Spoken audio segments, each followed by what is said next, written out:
Hi friends, எல்லாருக்கும் வணக்கம். நான் உங்கள் விக்னேஷ். குரூப் 4 2024 வெற்றி உறுதி.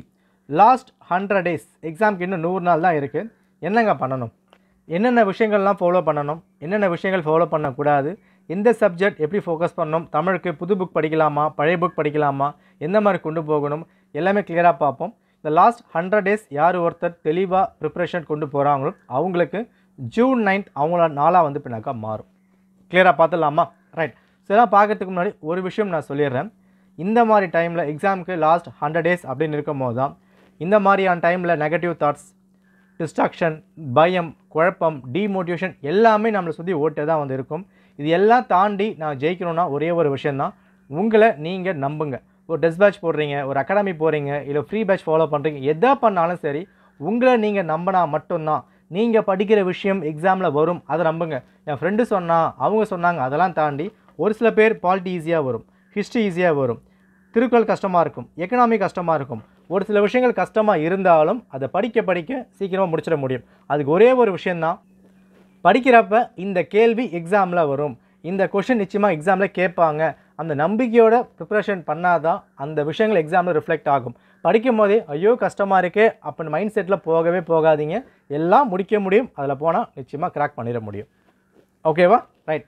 சரிங்க. ஸோ என்ன சப்ஜெக்ட் படிக்கலாம், தமிழுக்கு எந்த புக்கு ஃபாலோ பண்ணலாம், அதெல்லாம் பார்க்கறதுக்கு முன்னாடி நான் ஒரே ஒரு விஷயம் மட்டும் சொல்லிடுறேன். என்னென்னா, இந்த மாதிரி டைமில் சோர்ஸை நீங்கள் லிமிட் பண்ணி ஆகணும்.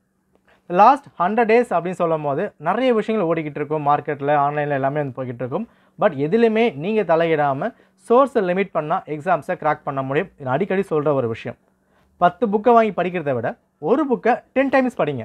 Example, most of the aspirants பயத்தில் பண்ணுற விஷயம், ஒரு டெஸ்ட் பேட்சா 1000 ரூபாய் 500 ரூபா 4 பேட்ச் ஜாயின் பண்ணி வைக்கலாம், 4 அகாடமி, ஆன்லைன் கிளாஸாக 2 அகாடமி வந்து ஜாயின் பண்ணலாம், யூடியூபாக எல்லாரையும் வந்து பின்னாக ஃபாலோ பண்ணலாம். இந்த மாதிரி விஷயந்தான் எல்லாம் வந்து பின்னாக பண்ணிக்கிட்டு இருக்காங்க. பட் இதை பண்ணுறதுனால நிறைய பேர் ஜாயின் பண்ணியிருப்பீங்க, காசு செலவு பண்ணியிருப்பீங்க, நிறைய கொஷின் வாங்கி வச்சுருப்பீங்க, ஆனால் படிச்சிருக்க மாட்டீங்க. ஃபார் எக்ஸாம்பிள், இப்போ நம்ம அகாடமியில் ஃப்ரீ பேட்சும் இருக்குது, பெய்ட் பேட்சும் நம்ம வந்து பண்ணிக்கிட்டு இருக்கோம். நான் ஏற்கனவே சொல்லியிருப்பேன், பெய்ட் பேட்சில் கொடுக்குற விஷயத்தில் ஒரு 30% தான் நான் ஃப்ரீ பேட்ச் கொடுக்குறேன் அப்படின்ட்டு. நான் மக்கள் என்ன பண்ணுறாங்கன்னா, பெய்ட் பேட்ச் ஜாயின் பண்ணிடுறாங்க, 100 கொஷின் பேப்பர் நான் அவங்களுக்கு கொடுத்துருப்பேன், அதை அவங்க பார்க்க கூட மாட்டாங்க. ஆனால் ஃப்ரீ பேட்சில் இதை நிச்சயமாக வந்து பார்த்துட்டு போங்க, இம்பார்ட்டன்ட் அப்படின்னு சொல்லிட்டு ஒரு 30 பேப்பர் நான் வந்து போட்டிருப்பேன். என்ன கேட்பாங்கன்னா, ப்ரோ இந்த 30 கொஷின் பேப்பர் எங்களுக்கும் கிடைக்குமா, அந்த மாதிரி கேட்பாங்க. அப்போது கையில் என்ன சோர்ஸ் கொடுத்துருக்கோமோ காசு கட்டி வாங்கியிருக்காங்க, அதை பார்க்க மாட்டாங்க. பட் இந்த மாதிரி மாயாஜாலமான வார்த்தைகள் எங்கே இருக்குதோ அதான் வந்து பின்னாக தேடி போகிறாங்க. ஸோ இந்த மாதிரி விஷயங்கள் வந்து பின்னாக வேண்டாம். எங்கே இருந்தாலும், ஒரு ஃப்ரீ பேட்சாக இருந்தாலும், ஒரு பெய்ட் பேட்சாக இருந்தாலும், ஒரு ஆன்லைனில் கிளாஸ் ஜாயின் பண்ணியிருந்தாலும், எதனா ஒன்று மட்டும் லாஸ்ட் வரைக்கும் கொண்டு போங்க. மல்டிபிள் ரிவிஷன் தான் எக்ஸாம்ஸை கிராக் பண்ண வைக்கும். சோர்ஸை லிமிட் பண்ணுங்கள், பயம் வேண்டாம். ஒரு அகாடமி டெஸ்ட் பேட்ச் நீங்கள் போட்டிருக்கீங்க எக்ஸாம்பிள், அது பார்க்கும்போது படிக்கிறப்ப இது வருமா வராதான்ற கேள்வி நிச்சயமாக மைண்டில் வந்து ஓடும். பட் நீங்கள் ஃபுல்லாக படித்து முடிச்சிட்டிங்கன்னா சிலபஸை கம்பேர் பண்ணும் போது எல்லாமே நான் கவர் பண்ணிட்டேன் அப்படின்னு ஃபீல் வரும்போது எக்ஸாம்ஸில் நிச்சயமாக நீங்கள் உள்ளே வந்து போயிட முடியும். நம்பி படிங்க. எங்கே ஜாயின் பண்ணாலும் தனிப்பட்ட விருப்பம். பட் ஜாயின் பண்ணுற இடத்துலையோ இல்லை செல்ஃபாக ப்ரிப்பேர் பண்ணாலும் உங்களை நம்பி சோர்ஸை லிமிட் பண்ணுங்கள், மல்டிபிள் சோர்ஸுக்கு போகாதீங்க. Okay, right. சரி, ஃபஸ்ட்டு கேள்வி, குரூப் 4 நான் கிராக் பண்ணணும் அப்படின்னு சொல்கிற இடத்துல ஃபஸ்ட் என்ன வரப்போகுது, தமிழ் தான் வரப்போகுது இல்லையா? தமிழில் மேக்ஸிமம் 98 இல்லை 95, குறைஞ்சபட்சம் 92 நீங்கள் வந்து பின்னாக வாங்கியிருக்கணும். அப்போ தான் எக்ஸாமுக்குள்ளே வந்து போக முடியும். Right, okay. So Tamil follow பண்ணுறவங்க, நான் இது வரைக்கும் படிக்கவே இல்லை அப்படின்னாலும் இதுக்கப்புறம் படிக்க ஆரம்பிங்க, நிச்சயமாக வந்து பண்ணலாம். என்ன ஃபாலோ பண்ணலாம்? நியூ புக் ஃபாலோ பண்ணலாமா, ஓல்டு புக் ஃபாலோ பண்ணலாமா? நான் சொல்கிறது, நியூ புக் இப்போ ஃபாலோ பண்ணுங்கள். 2019க்கு அப்புறம் என்ன எடிஷன் கொண்டு வந்தாங்களோ இதை வந்து ஃபாலோ பண்ணுங்கள். லாஸ்ட்டு நம்ம கம்பேர் பண்ணி பார்த்ததில் இந்த புக்கில் இருந்து 80-85 கேள்விகள் இங்கே தாராளமாக கேட்குறாங்க. உங்களுக்கு சந்தேகம் இருக்குன்னா நீங்கள் ப்ரீவியஸ் இயர் கொஷின் செக் பண்ணி பார்த்துக்கலாம். 2019க்கு அப்புறம் கண்டக்ட் பண்ணப்பட்ட குரூப் 4, குரூப் 2, குரூப் 1 எந்த ஒரு எக்ஸாமாக இருந்தாலும் தமிழுக்கு போய் செக் பண்ணி பாருங்கள். 80-85 கேள்விகள் தாராளமாக கேட்குறாங்க. ஸோ புது புக் போதுமானதாக இருக்கும். ரைட். இதுக்கு டெஸ்ட் பேட்ச் போடணுமா? வேணவே வேணாம். நம்ம டெலிகிராம் சேனலில் 6லேருந்து 12th வரைக்கும் அட்டை கவர் பண்ண மாதிரியான கொஷின்ஸ் நம்ம வந்து பண்ணிக்கிட்டு இருக்கோம். தாராளமாக போதும், செக் பண்ணி பாருங்கள். ஓகேனா நீங்கள் ஃபாலோ பண்ணிக்கலாம். முடிஞ்சுதான்? சரி, இப்போ இந்த ஓல்டு புக்கை நான் ஃபாலோ பண்ணலாமா வேணாமான்னு கேட்டிங்கன்னா, இப்போ நீங்கள் புக் எடுத்து படிக்கிறது வந்து ஹார்ட் ஒர்க் பண்ணுற மாதிரி ஆகிடும். பட் நம்ம ஸ்மார்ட் ஒர்க் தான் பண்ணி ஆகணும். என்ன பண்ணலாம்? நியூ புக்கை ஃபுல்லாக முடித்த கையோட இந்த ஓல்டு புக்கு நான் சொல்கிறது ப்ரீவியஸ் இயர் கொஷின் பேப்பர் 2013 இருந்து 2023 வரைக்கும் ஓகே, இல்லைனா 2010 கூட லாஸ்ட் ஒரு 10 வருஷம் பேப்பர் நீங்கள் வந்து எடுத்துக்கணும். இந்த 10 வருஷம் பேப்பரில் நல்லா பாருங்கள், அதாவது குரூப் 2, குரூப் 4, குரூப் 3, குரூப் 7 என்னென்ன எக்ஸாமில் டிஎன்பிஎஸ்சி தமிழ் கண்டக்ட் பண்ணாங்களோ ஓல்டு புக்கை பேஸ் பண்ணி கனெக்ட் பண்ணியிருப்பாங்க இல்லையா, அந்த 10 வருஷம் பேப்பர் கம்ப்ளீட்டாக நீங்கள் படிச்சிட்டிங்க. 10 வருஷம் பேப்பர் அப்படின்னு சொல்லும் போது 1000 கேள்விகள் அங்கே வந்து வரப்போகுது. இந்த 1000 கேள்விகள் கம்ப்ளீட்டாக நீங்கள் படித்து முடிச்சிங்கன்னா இந்த ஓல்டு புக்லேருந்து வரப்போகிற கேள்விகளை தாராளமாக அட்டன் பண்ண முடியும். எஸ், பண்ணிடலாமா? பண்ணலாம். இதுக்கு முன்னாடி குரூப் 4 எக்ஸாமுக்கு இது அப்ளை ஆச்சு, குரூப் 2 எக்ஸாமுக்கும் அப்ளை ஆச்சு, வரப்போகிற எக்ஸாமுக்கும் நிச்சயமாக அப்ளை ஆகும். ஸோ நியூ புக் ஃபுல்லாக முடிச்சுட்டு ஓல்டு புக்கை கையில் தொடாமல் கூட ப்ரீவியஸ் இயர் கொஷின் 10 வருஷம் ஃபுல்லாக அனலைஸ் பண்ணி நீங்கள் படிச்சிட்டிங்க அப்படின்னா உங்களுக்கு தமிழுக்கு தாராளமாக போதுமானதாக இருக்கும். சொல்லப்போனால் ப்ரீவியஸ் இயர் பேப்பர் நல்லா பார்த்துட்டு போனாலே நிச்சயமாக நீங்கள் ஒரு 30-40 கேள்வி அட்டன் பண்ண முடியும். அந்தளவு எக்ஸாமில் வந்து வரும். ஸோ அதை பார்க்காம எக்ஸாம் போக வேண்டாம். ஸோ நியூ புக்கும் ஓல்டு புக்கும் போட்டு ஃபுல்லாக மிங்கிள் பண்ணிக்காமல் புது புக்கு டெஸ்ட் நம்ம வந்து போட்டுக்கிட்டு இருக்கோம், அதை ஃபுல்லாக ஃபாலோ பண்ணுங்கள். ப்ரீவியஸ் இயர் கொஷின் 10 வருஷம் ஃபாலோ பண்ணுங்கள், தமிழுக்கு போதும். முடிஞ்சு போச்சு. Okay, right. சரிப்பா, தமிழ் நம்ம வந்து முடிச்சிட்டோம். அடுத்த விஷயம் மேக்ஸு. இன்னிலிருந்து டெய்லி மேக்ஸை சால்வ் பண்ண ஆரம்பிங்க. லாஸ்ட் 100 நாளுக்கு மேக்ஸை சால்வ் பண்ண ஆரம்பிங்க. மேக்ஸுக்கு நான் என்ன ப்ரோ பண்ணலாம்? நல்லா நோட் பண்ணிக்கோங்க. சமைச்ச புக்கு தான் படிக்க போகிறீங்க. என்னால் புக்கை இப்போ படிக்க முடியல அப்படின்னு சொல்லும் போது 2 விஷயம் இருக்குது. 2 விஷயம். ஒன்று ப்ரீவியஸ் இயர் பேப்பர், இன்னொன்று YouTube channel. Clear? Previous year paper நான் சொன்ன மாதிரி தான் லாஸ்ட் 10 வருஷம் எல்லா பேப்பரும் வந்து எடுங்க, கரெக்டாக சால்வ் பண்ணிங்க. ஷார்ட்கட் இல்லாமல் எல்லாம் யூஸ் பண்ணி சால்வ் பண்ணி பார்த்தீங்கன்னா இந்த ப்ரீவியஸ் இயர் பேப்பர்லேருந்து மினிமம் 10லேருந்து 15 கேள்விகள் குரூப் 4க்கு போட முடியுமான்னு கேட்டால் தாராளமாக போட முடியும். செக் பண்ணி பாருங்கள், நிச்சயமாக வந்து பின்னாக பண்ண முடியும். நம்பர் சிஸ்டம் இருந்து எல்சிஎம் ஹெச்எஃப் எல்லாமே தாராளமாக வந்து பண்ணிட முடியும். நம்ம லாஸ்ட் டைம் புக் எடுத்து படிக்க முடியாத நிலைமையில் இந்த மாதிரி ஸ்மார்ட் ஒர்க் யோசிச்சே ஆகணும். ஒரு 10 வருஷம் பேப்பர், ஒரு வருஷத்துக்கு உங்களுக்கு ஒரு 25 கேள்வி வந்து இருக்குது. 10 வருஷம் பேப்பர்னால் ஒரு 250 கேள்விகள்லாம் இங்கே வந்து வரப்போகுது. ஸோ ஒரு மேக்ஸிமம் ஒரு 500க்குள்ளே நீ கேள்விகள் இருக்க போது இந்த 500 கேள்விகளை எல்லா ஆங்கிள்லையும் நீங்கள் சுற்றி பார்த்துட்டிங்கன்னா போதும். அடுத்தது யூடியூப் சேனல்ஸ். யூடியூப் சேனல்ஸில் கண்ட மாதிரிலாம் ஃபாலோ பண்ணக்கூடாது. யார் ஒருத்தர் ரெகுலராக அப்லோட் பண்ணியிருக்காங்க, மேக்ஸ்க்கு எக்ஸ்க்ளூசிவ் நிறைய சேனல் வந்திருக்காங்க, உங்களுக்கு தெரிஞ்சால் கமெண்ட் பண்ணுங்கள். மற்ற பசங்க வந்து பின்னாக பார்க்கணும்.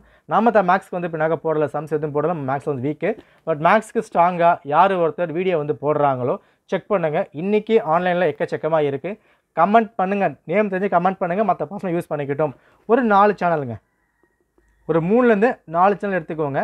இந்த 2 விஷயம் நீ கரெக்டாக ஃபாலோ பண்ணிங்கன்னா மேக்ஸில் 20+ போட முடியும்.